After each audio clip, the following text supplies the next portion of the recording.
Hello, I'm delighted to be joined by Katharine Charsley, Professor of Migration Studies at University of Bristol. Thank you very much for coming, Katharine. That's a pleasure. Katharine's written extensively about migration and gender, and is really known for her work, particularly on family and migration. So that's what we've invited her to come along and talk to us today about. And I'd really recommend that you check out her articles and her books, which you will find on your reading list. So it's great that on top of that, we've got Katharine to talk to. So Katharine, I wanted to ask you that cross-border or transnational marriage, we know it's been, in a way, it's been going on for generations. It's really as old as human beings. Can you give us some examples of the kinds of arrangements that today might be called transnational marriages? Yes, so as you say, transnational or cross-border marriage, they probably go back as far as there have been national borders to marry across. If you think about the marital alliances of European royal families, lots of examples there, but in more kind of everyday terms, in the era of the British Empire, British men living in India, for example, they commonly wanted a wife from a similar background to themselves. So around the turn of the 18th century, the East India Company actually shipped single women from Britain out to India. And then later on, British women traveled out to India in search of husbands themselves in what was sometimes unkindly called the fishing fleet. Another example, in early 20th century, the families of Japanese migrants to the US, they often helped arrange marriages for them with Japanese women who would then travel to America to meet a husband who had seen photographs of them, but probably never met them in person. And those were so-called picture brides. So although opportunities to meet a partner living in another country, they've been increased in recent decades with easy travel for those who can afford it when we're not in a pandemic, and easier communication. It's a phenomenon that's existed for very much longer. So in the course, we've thought a lot about terminology and categorization. Can you describe some of the different terminologies and categorizations used to describe transnational marriages? Yes, well, there's a somewhat bewildering array of terms, and each of them have got their own connotations. Sometimes they're used pretty much interchangeably, but because of their different connotations, some might be more suitable for some contexts than others, and some authors might favor one over another. And there are also official terminologies which may or may not reflect the kind of empirical processes that you find when you're doing research. So the term transnational marriage itself, some authors suggest that should only refer to marriages taking place within an active transnational network. They might prefer terms like international marriage or cross-border marriage. But then, of course, marriages between people of different nationalities, they can create new transnational activities and networks. We could also think about visa categories. So you'll often see a distinction between family reunion or reunification and family formation. So family reunion would be where the marriage was already existing and they're applying for a visa for the non-citizen spouse so the couple or family can be reunited. And family formation is where they're applying for a visa so they can get married. But in practice, that distinction can break down. So in the Pakistani marriages that I've studied, for example, couples might have the formal Islamic marriage, the nikah, but not actually cohabit and start life as a couple until after the visa has been granted, which makes sense in a context where virginity is valued and visas might be refused. But it means that what looks like family reunion in one sense, because they're legally married, is actually family formation in another. A common phrase used in this field is marriage migration, but that's a bit ambiguous. So does it mean migration for marriage? That marriage is the motivation, and of course motivations for migration can be multiple, so that migrant spouse might also be wanting to work, for example, or is it migration through marriage? So marriage is the route, but then what about people who come into the country on a different kind of visa and then marry? So sometimes I use the broader category of marriage related migration. And then of course not all intimate partnerships are recognized through marriage. So in some countries, such as the UK, some kinds of non-married partners can apply for immigration on the basis of their relationship, and same-sex marriages are recognised. But where they're not, people may find ways to be reunited through other kinds of migration routes. So there are issues of heteronormativity and a need to be critical about what kinds of relationships are recognised as the basis for immigration claims. And for that reason, some scholars write in terms of concepts like intimate mobility, rather than making it all about marriage. So very complicated, and no one such a kind of rich field. So can you tell us how states encourage and discourage transnational marriage, which I'm worried about using the term now, but hey ho. So yeah, that's a good question. And I guess for a European audience, the idea that states might encourage transnational marriage might be surprising. But probably the best known recent example of this has been in South Korea, where the government was concerned about falling fertility and a rural bride crisis, a lack of women willing to marry men in rural areas.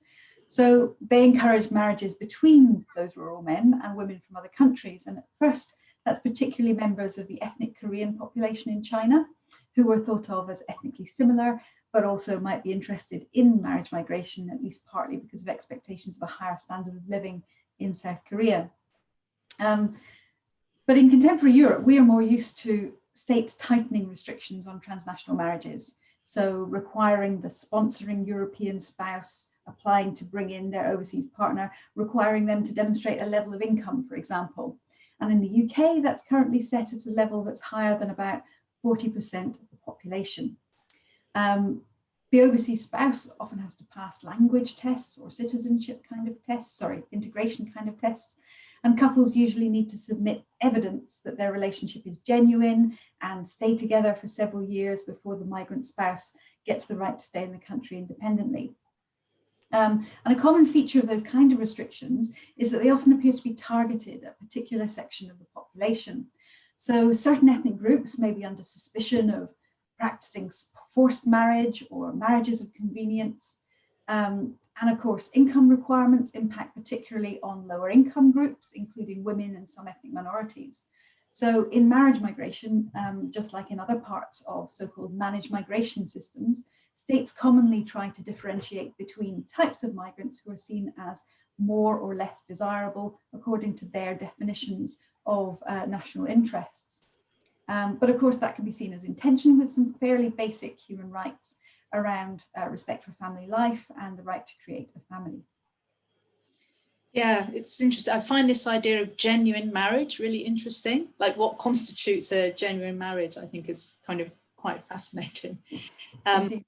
If you think of it kind of outside the immigration world, it suddenly becomes quite a sort of strange idea, I think. Yes, in the UK, immigration is the only reason that a marriage can be considered a sham in a legal sense. So you can get married for all kinds of reasons, as long as you're within the sort of the rules about what relatives you can't marry. You can get married for all kinds of reasons. You can even get married to avoid having to give evidence against your spouse. But immigration being part of the motivation suddenly brings you into this question of whether it's genuine in some kind of legal sense. Wow, that's really interesting. So you can get married for money quite openly, and that's fine. Yeah. So you've kind of touched on this, but it'd be great if you could talk a little bit more about how race or ethnicity and gender and sexuality shape transnational marriages. Yeah. Yes, so very clearly some groups have more access to spousal immigration than others, and who those groups are vary between different national contexts and different sets of regulations, but generally ethnic and sexual majorities and those with more economic capital, they often find it easier to access spousal immigration or to get long-term residency and citizenship for their migrant spouses. There are also characteristics of marriage in general, which we see reflected in patterns of transnational marriage. So social scientists have long commented on the tendency for homogamy, for people to marry people who are considered similar to themselves in some way. And ethnicity is one form of perceived similarity that we often see reflected in transnational marriages, as when members of ethnic minority groups who are descended from earlier migrants, they marry someone from their ancestors' country of origin, for example, like the kind of British Pakistani transnational marriages that I've been looking at. But those judgments of similarity, they're always contextual and selective. So whilst that kind of marriage might be labelled as intra-ethnic, as within the ethnic group, in practice, many British Pakistanis view migrants from Pakistan as very different in cultural terms, and there are even negative stereotypes of uncultured freshies. And what about ways in which social relationships change as a result of transnational marriage? And I suppose by that what I mean is that, you know, I think when we think about marriage migration, or any form of migration really, but marriage migration I think in particular, when we think about it in quite conventional terms, we think of people, of relationships that are then, as it were, imported into the receiving country. But presumably relationships and forms of relationships change through migration and mobility. So how does that work in your experience? Okay, well, let's think about gender as an example of that. So there's quite a lot of literature about how gender shapes transnational marriage, and one common pattern is of men seeking brides from what they see as less developed nations that they think will be more traditional than local women, more likely to accept a domestic role, for example. But of course, the women themselves might have other ideas, and indeed they might be keen on a transnational match because they hope that a man from a Western or a wealthier country will be more progressive, and they may be planning on working to earn money rather than being a housewife. So tensions can emerge around gender roles after migration. But of course, migrant spouses are often usually dependent on their citizen partner for their right to stay in the country, and that can have implications for domestic relations of power. So my Danish colleague, Annika Liversage, she suggested that where the migrant spouse is a woman, the relative power of the husband over the wife can be increased. And where it's a husband who's the migrant, those conventional gendered power inequalities can be undermined or even reversed, which I think is a really interesting illustration of those kinds of changes that you're talking about. Yeah, that's really interesting. I mean, I know that you've done some really interesting research on Pakistani husbands in the UK. I wonder if you could just give us some of your key findings from your research on this. Yes, so when I first started doing research on Pakistani transnational marriages, I was really struck by the focus in the existing literature on migrant wives and the neglect of the experience of migrant husbands. And that's partly to do with statistics. So most marriage migrants worldwide, they're almost certainly women.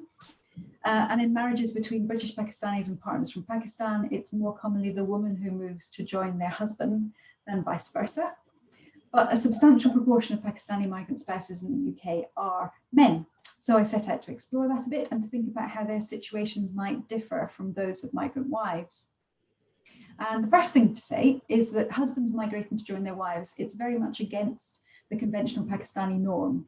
So young Pakistani girls growing up are often taught that when they marry, they'll go to their husband's household, and so they should expect to adjust to his family ways. Whereas boys grow up seeing men around them not having to adjust after marriage in that kind of way. And so being the lone incomer without your family around you to support you in your wife's family after marriage and after migration, and being a new migrant often dependent on your in-laws materially and for information and advice, that can be a bit of an uncomfortable situation. And although most families are supportive of their new son-in-law, the domestic relations of power can be different to how the young men might have envisioned their married life. And a second key difference is that although some Pakistani migrant wives do work, the expectation of breadwinning is much greater for men, and it can become a double responsibility for many migrant husbands who often hope to send money to support their parents and siblings back in Pakistan, but also their new family in the UK. And because they don't have British qualifications or experience, their job prospects are often limited. So their wives' families usually help them find work, but it's likely to be low status and poorly paid. So men may end up working better paid night shifts or long hours to try and earn all this money. And on top of that, there's the loss of social networks and friendships that they've experienced through migration, and those sometimes negative stereotypes of new arrivals from Pakistan that I mentioned. So the situation for some men coming into this position can be quite challenging, although of course there's variation, and of course their situation might change over time. Yeah, thanks, Katharine. That's absolutely fascinating. Yeah, really, your work I find so interesting. It's such a kind of, I think, both theoretically engaged, but also sort of empirically innovative. Yeah, I just really enjoy it. So thank you for your interview. And I'm sure that people will go ahead and read your papers and hopefully your book. So thanks very much. Thanks, Bridget.